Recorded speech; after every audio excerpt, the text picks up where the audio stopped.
வார வர்த்தகத்தின் முதல் நாளில் சென்னையில் ஆபரண தங்கத்தின் விலை சவரனுக்கு 240 ரூபாய் உயர்ந்துள்ளது. 1 கிராம் 14,230 ரூபாய்க்கும், ஒரு சவரன் தங்கம் 1,13,840 ரூபாய்க்கும் விற்பனை செய்யப்படுகிறது.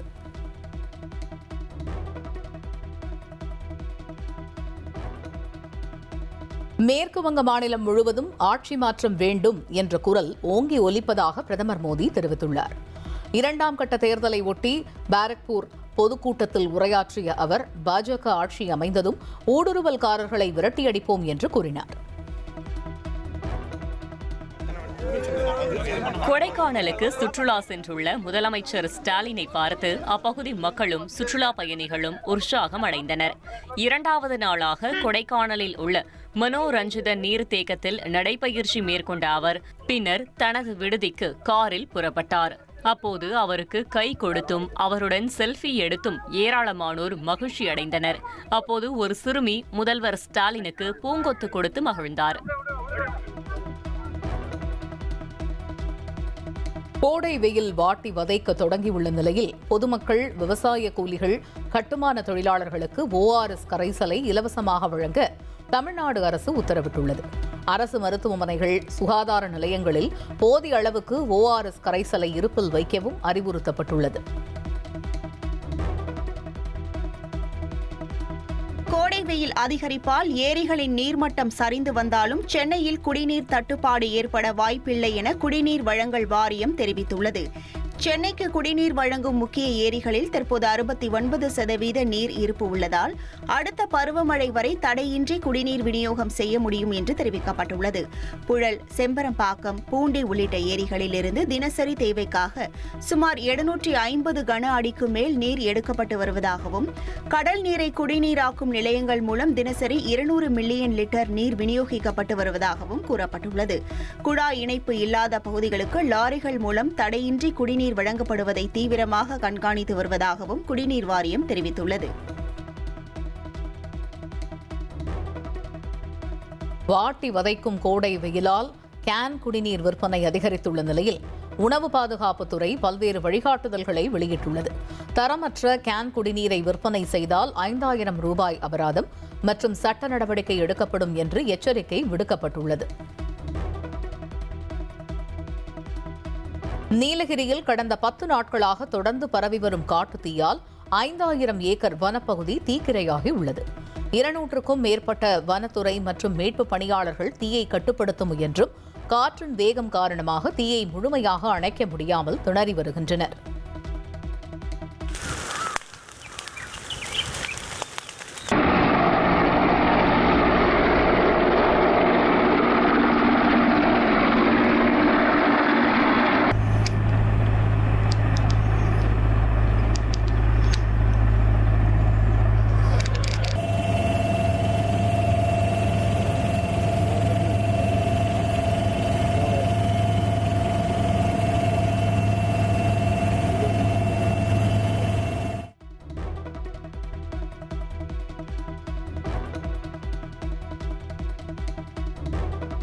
புதுச்சேரி மது பாட்டில்களை எடுத்து வர விதிக்கப்பட்டுள்ள வழக்கமான கட்டுப்பாடுகள் தொடரும் என்று கடலூர் மாவட்ட போலீஸ் விளக்கமளித்துள்ளது. தனிநபர் ஒருவர் 4.5 லிட்டர் மது வைத்துக் கொள்ளலாம் என்ற உயர்நீதிமன்றத்தின் உத்தரவு டாஸ்மாக் மது பாட்டில்களுக்கு மட்டுமே பொருந்தும் என்றும் தெரிவிக்கப்பட்டுள்ளது.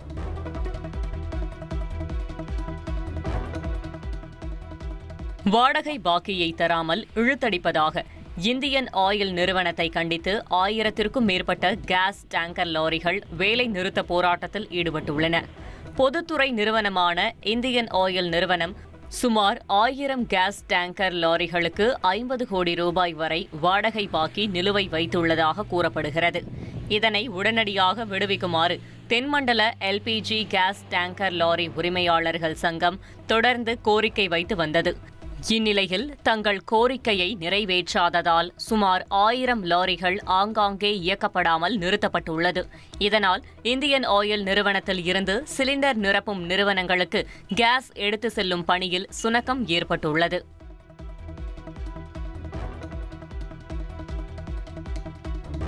நீட் தேர்வுக்கான ஹால் டிக்கெட் வெளியான நிலையில் தொழில்நுட்ப கோளாறு காரணமாக இணையதளத்தில் இருந்து ஹால் டிக்கெட்டை பதிவிறக்கம் செய்ய முடியாமல் மாணவர்கள் தவிப்புக்கு உள்ளாகி இருக்கின்றனர்.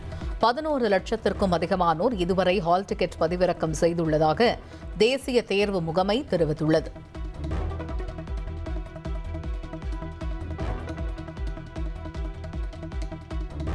மதுரை, திருச்சி, தூத்துக்குடி விமான நிலையங்களில் இருந்து சென்னை வரும் விமானங்களில் டிக்கெட் கட்டணம் பல மடங்கு உயர்த்தப்பட்டுள்ளது. சட்டமன்ற தேர்தலில் வாக்களிக்க சொந்த ஊர்களுக்கு சென்றவர்கள் சென்னை திரும்புவதை பயன்படுத்தி விமான நிறுவனங்கள் கட்டணத்தை உயர்த்தியதால் பயணிகள் அதிர்ச்சியடைந்துள்ளனர்.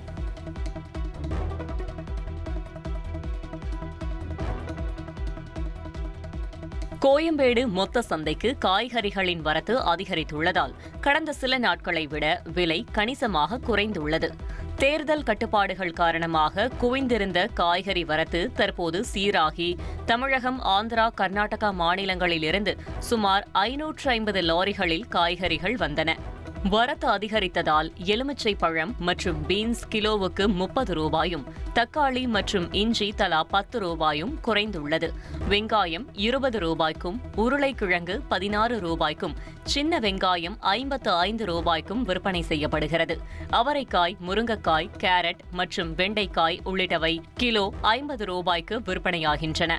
வரத்து சீராகி காய்கறிகளின் விலை குறைந்திருப்பது சென்னை மக்களிடையே நிம்மதியை ஏற்படுத்தியுள்ளது.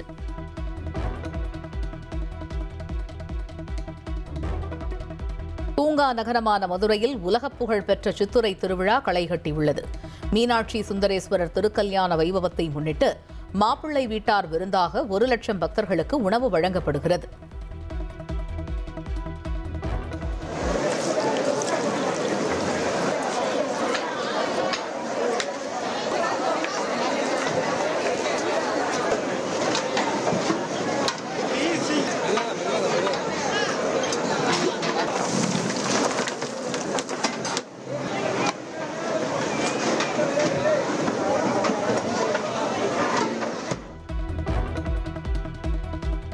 சித்துரை திருவிழாவின் சிகர நிகழ்வான கள்ளழகர் ஆற்றில் இறங்கும் வைபவத்திற்காக அவருடைய வாகனங்கள் மதுரை நோக்கி புறப்பட்டுள்ளன. தங்க குதிரை, சேஷ வாகனம், கருட வாகனம் மற்றும் தங்க பல்லக்கு உள்ளிட்டவை சிறப்பு பூஜை செய்து எடுத்துச் செல்லப்படுகின்றன.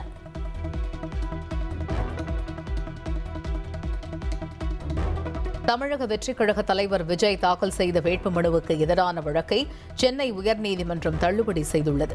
தனது மனைவிக்கு 12 கோடியே 60 லட்சம் ரூபாய் கடன் கொடுத்ததாக விஜய் குறிப்பிட்டிருந்தது குறித்து ஆய்வு செய்ய கோரி பெரம்பூர் தொகுதி வாக்காளர் வெங்கடேஷ் என்பவர் தொடர்ந்த வழக்கு விசாரணைக்கு வந்தது.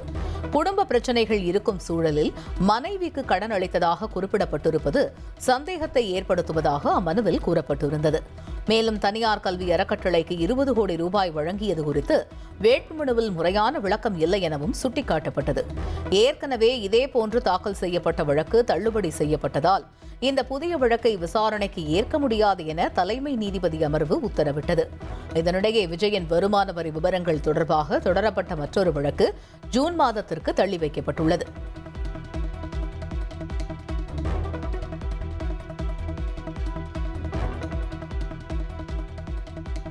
சிதம்பரத்தில் தேர்தல் செலவுக்கான பணத்தை பிரிப்பதில் மோதல் ஏற்பட்டதாக கூறப்படும் சம்பவத்தில் பாஜக நகர தலைவர் இரும்பு கம்பியால் தாக்கப்படும் பரபரப்பு சிசிடிவி காட்சிகள் வெளியாகியுள்ளன.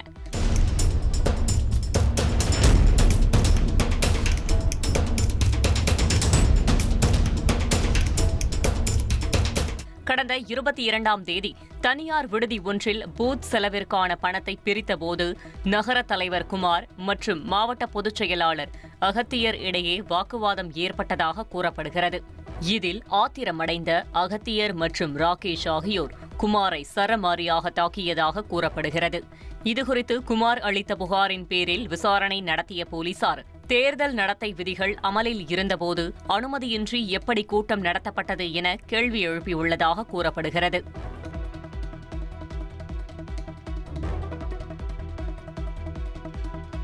திருப்பத்தூர் மாவட்டம் வாணியம்பாடியில் தேர்தலின் போது திமுகவினர் மற்றும் தாவேகாவினரிடையே ஏற்பட்ட மோதல் தொடர்பாக போலீசார் வழக்கு பதிவு செய்துள்ளனர். தமிழக வெற்றிக் கழக வேட்பாளர் உட்பட 20 பேர் மீது சாதிய வன்கொடுமை தடுப்புச் சட்டத்தின் கீழ் வழக்கு பதிவு செய்யப்பட்டுள்ளது.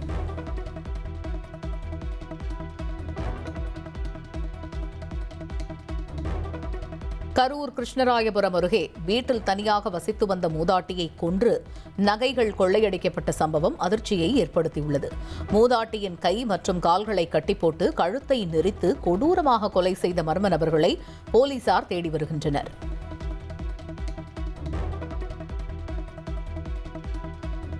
கன்னியாகுமரி மாவட்டம் நாகர்கோவில் சந்தையில் வரத்து குறைவால் காய்கறிகளின் விலை கணிசமாக உயர்ந்துள்ளது. 1 கிலோ தக்காளி 40 ரூபாய்க்கும், பச்சை மிளகாய் 80 ரூபாய்க்கும், பீன்ஸ் 110 ரூபாய்க்கும் விற்பனை ஆவதாக இல்லத்தரசிகள் கலக்கமடைந்துள்ளனர்.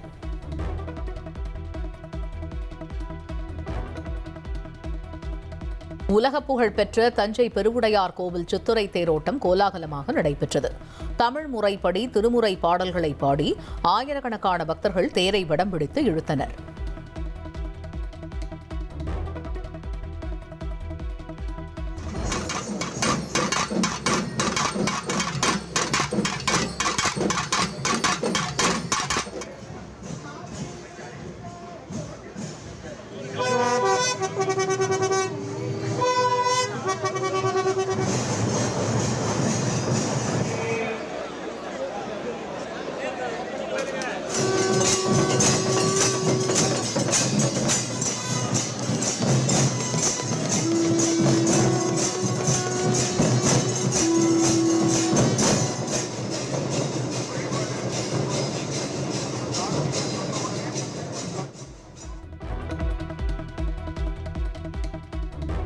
சென்னை சைதாப்பேட்டையில் உள்ள 450 ஆண்டுகள் பழமையான காரணீஸ்வரர் கோவில் சித்திரை பெருவிழாவின் முக்கிய நிகழ்வான தேரோட்டம் வெகு விமரிசையாக நடைபெற்றது. பல்லாயிரக்கணக்கான பக்தர்கள் கலந்து கொண்டு சிவகோஷத்துடன் தேரை வடம் பிடித்து இழுத்தனர்.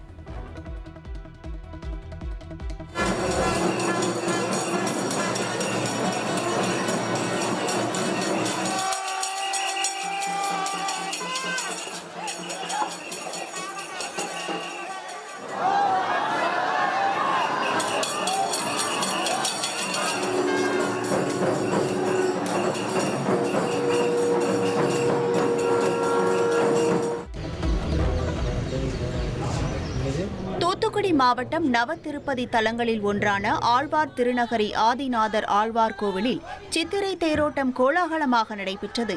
19ஆம் தேதி கொடியேற்றத்துடன் தொடங்கிய பிரம்மோற்சவ விழாவின் முக்கிய நிகழ்வாக அதிகாலை சுவாமி பொழிந்து நின்றபிரான் தேரில் எழுந்தருளினார்.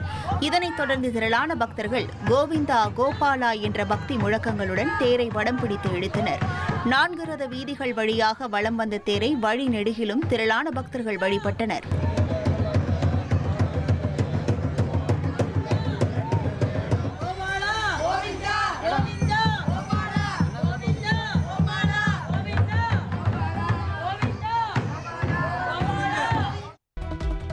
கோடை வெயில் காரணமாக தமிழகத்தின் மின் தேவை முன் எப்போதும் இல்லாத வகையில் அதிகரித்துள்ளது.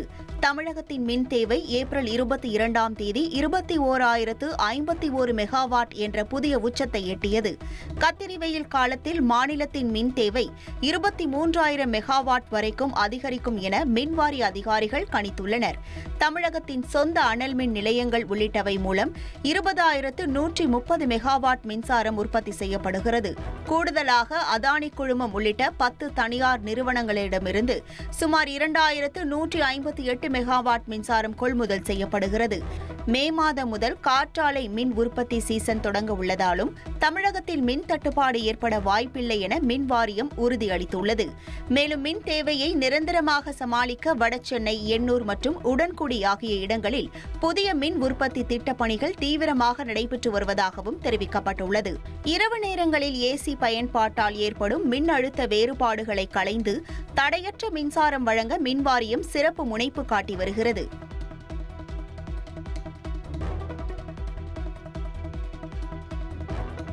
வண்டலூர் உயிரியல் பூங்காவில் உள்ள பறவைகள், விலங்குகளை கோடை வெயிலில் இருந்து பாதுகாக்க பூங்கா நிர்வாகம் பல்வேறு ஏற்பாடுகளை செய்துள்ளது. உயிரியல் பூங்காவில் உள்ள யானைகள் வெப்பத்தை தணிக்க ஷவர் குளியலுக்கு ஏற்பாடு செய்யப்பட்டுள்ளது.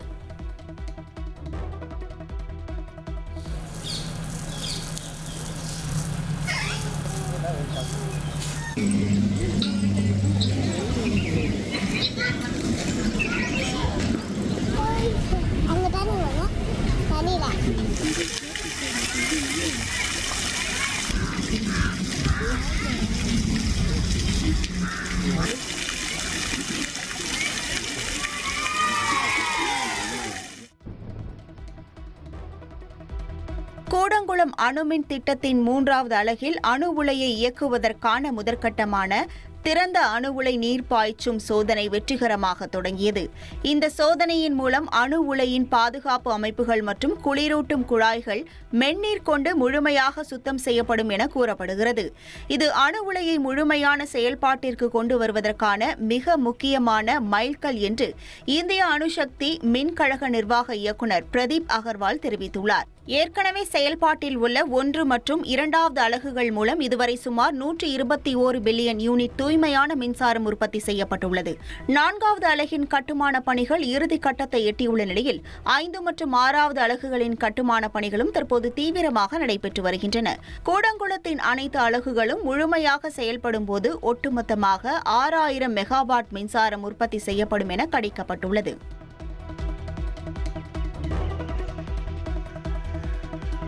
மதுரை மாவட்டம் திருமங்கலம் அருகே திமுக பிரமுகர் மர்ம நபர்களால் வெட்டி கொலை செய்யப்பட்ட சம்பவம் அதிர்ச்சியை ஏற்படுத்தியுள்ளது. கள்ளிக்குடி தாலுகா சோளம்பட்டி பகுதியைச் சேர்ந்த 29 வயது இளைஞர் சீனிவாசன்.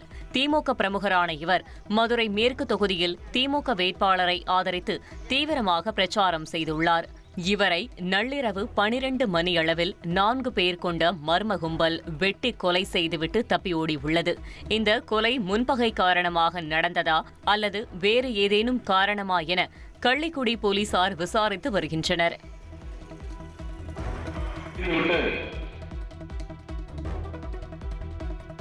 மதுரை உசிலம்பட்டி அருகே ஜனநாயகன் படத்திற்கு எதிராக கிராம மக்கள் கருப்பு கொடி ஏந்தி போராட்டத்தில் ஈடுபட்டனர். பாப்பாப்பட்டி ஊராட்சி தேர்தல் குறித்து ஜனநாயகன் திரைப்படத்தில் தவறாக சித்தரிக்கப்பட்டுள்ளதாகவும் அந்த காட்சிகளை நீக்க வேண்டும் என்றும் போராட்டக்காரர்கள் வலியுறுத்தியுள்ளனர்.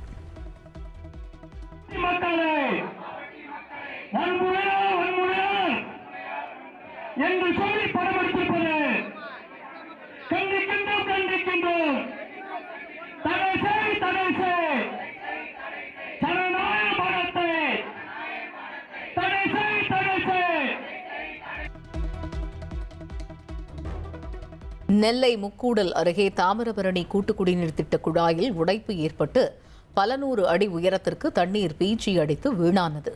கோடை வெயில் வாட்டும் நிலையில் பல்லாயிரக்கணக்கான லிட்டர் குடிநீர் வீணான காட்சி வலைதளங்களில் அதிகம் பகிரப்பட்டு வருகிறது.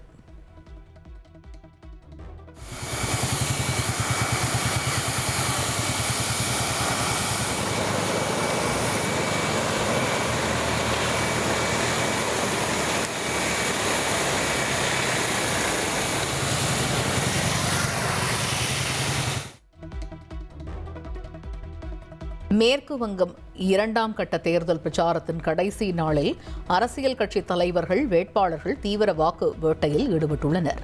பிரதமர் மோடி, மத்திய உள்துறை அமைச்சர் அமித் ஷா, உத்தரப்பிரதேச முதல்வர் யோகி ஆதித்யநாத் உள்ளிட்டோர் பாஜக வேட்பாளர்களுக்கு ஆதரவு திரட்டி வருகின்றனர்.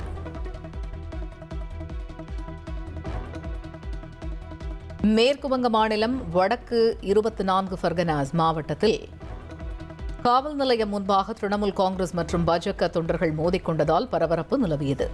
பிரதமர் மோடியின் வருகையை ஒட்டி நடப்பட்ட கொடிகள், பதாகைகளை கிழித்ததால் மோதல் ஏற்பட்டதாக கூறப்படுகிறது.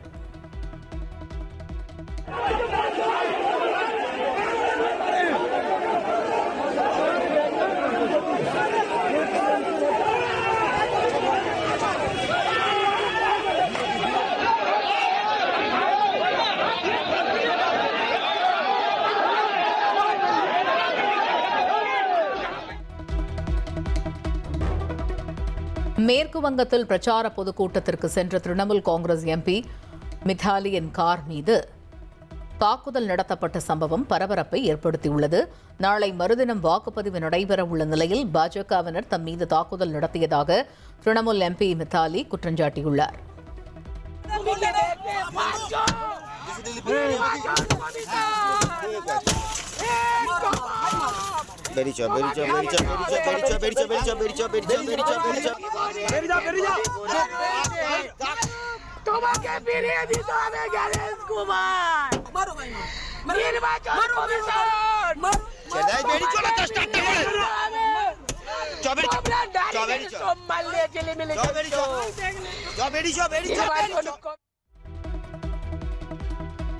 மேற்கு வங்கத்தில் திரிணாமுல் காங்கிரஸ் தொண்டர் என கூறப்படும் நபரின் வீட்டிலிருந்து 73 நாட்டு வெடிகுண்டுகள் பறிமுதல் செய்யப்பட்ட வழக்கில் தேசிய புலனாய்வு முகமை விசாரணை தொடங்கியுள்ளது.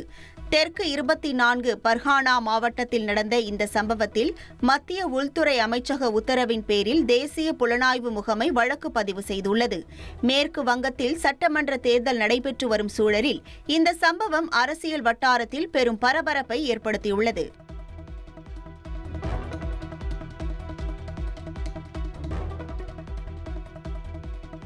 குஜராத் மாநிலம் சூரத்தில் மனைவியை கொலை செய்து உடலை மரப்பெட்டிக்குள் வைத்து சிமெண்ட் பூச்சால் மறைத்தவரை போலீசார் கைது செய்துள்ளனர். மனைவியை கொலை செய்த பின்னர் அவரை காணவில்லை என காவல் நிலையத்தில் புகார் அளித்து நாடகமாடியதும் அம்பலமாகியுள்ளது.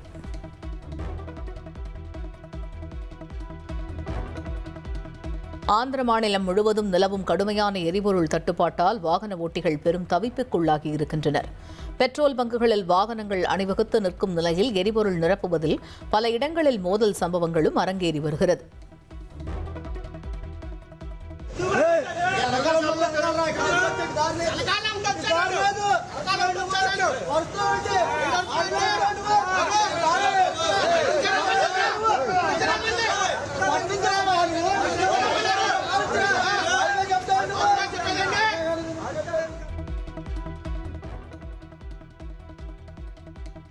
ஆந்திராவில் எரிபொருள் விநியோகத்தை மீட்டெடுப்பது குறித்து மாவட்ட ஆட்சியர்கள் மற்றும் எண்ணெய் நிறுவன பிரதிநிதிகளுடன் முதலமைச்சர் சந்திரபாபு நாயுடு ஆலோசனை நடத்தினார். மாநிலம் முழுவதும் உள்ள எரிபொருள் நிலையங்களை கண்காணிக்கவும், கள்ளச்சந்தை விற்பனையை தடுக்கவும் சிறப்பு படை மற்றும் கட்டுப்பாட்டு அறைகளை அமைக்கவும் அவர் உத்தரவிட்டுள்ளார்.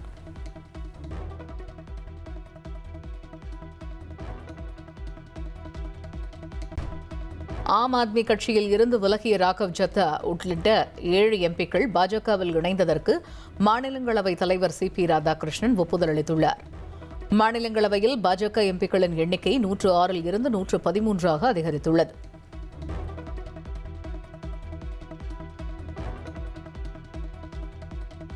டெல்லி மதுபான கொள்கை முறைகேடு வழக்கில் நீதிபதி ஸ்வர்ணகாந்தா சர்மா முன்பு விசாரணைக்கு ஆஜராக மாட்டேன் என்று முன்னாள் முதல்வர் அரவிந்த் கெஜ்ரிவால் திட்டவட்டமாக தெரிவித்துள்ளார். நீதிபதி மீதான நம்பிக்கையை இழந்துவிட்டதாகவும், காந்திய வழியில் சத்தியாகிரகம் மேற்கொள்ளப் போவதாகவும் டெல்லி உயர்நீதிமன்ற நீதிபதி ஸ்வர்ணகாந்தாவுக்கு கெஜ்ரிவால் கடிதம் எழுதியுள்ளார்.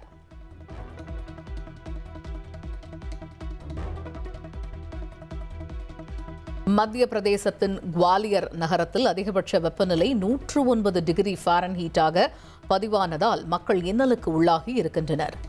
மாநிலத்தின் 24 மாவட்டங்களுக்கு வெப்ப அலை எச்சரிக்கை விடுக்கப்பட்டுள்ளதால் நண்பகல் 12 மணி முதல் மாலை 4 மணி வரை பொதுமக்கள் அவசியம் இன்றி வெளியே செல்ல வேண்டாம் எனவும் அறிவுறுத்தப்பட்டுள்ளது.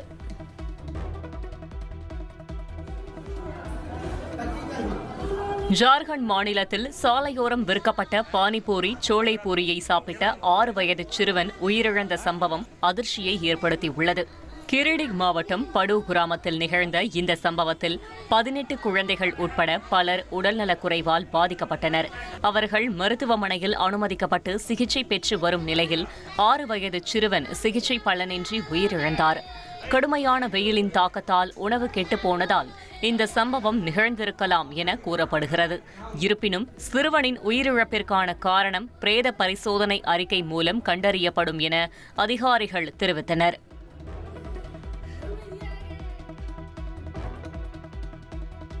கேரள மாநிலம் திரிசூர் வெடிவிபத்தில் பலியானோர் எண்ணிக்கை 16 உயர்ந்துள்ளது. வெடிவிபத்துக்கான முழுமையான காரணம் ஒரு வாரத்திற்குள் தெரியவரும் என்று கேரள DGP தெரிவித்துள்ளார்.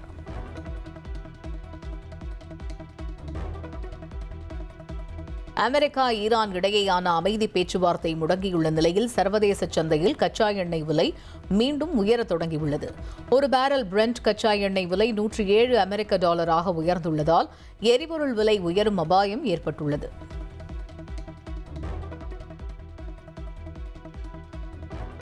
ஈரான் வெளியுறவு அமைச்சர் அப்பாஸ் அராக்சி பிராந்திய சுற்றுப்பயணத்தின் ஒரு பகுதியாக முதலில் ஓமன் நாட்டின் மஸ்கட் நகரில் உயர்மட்ட அதிகாரிகளுடன் இருதரப்பு உறவுகள் மற்றும் பிராந்திய நிலவரம் குறித்து பேச்சுவார்த்தை நடத்தினார். அதனைத் தொடர்ந்து ரஷ்யாவின் செயின்ட் பீட்டர்ஸ்பர்க் நகரில் அதிபர் விளாடிமிர் புட்டின் உட்பட முக்கிய அதிகாரிகளை சந்தித்து ஈரான் அமெரிக்கா மோதல் உள்ளிட்ட முக்கிய விவகாரங்கள் குறித்து ஆலோசனை நடத்தியதாக தகவல்கள் வெளியாகியுள்ளது. இந்த சுற்றுப்பயணம் சர்வதேச அமைதியை நோக்கிய ஈரானின் தூதரக முயற்சியாக பார்க்கப்படுகிறது.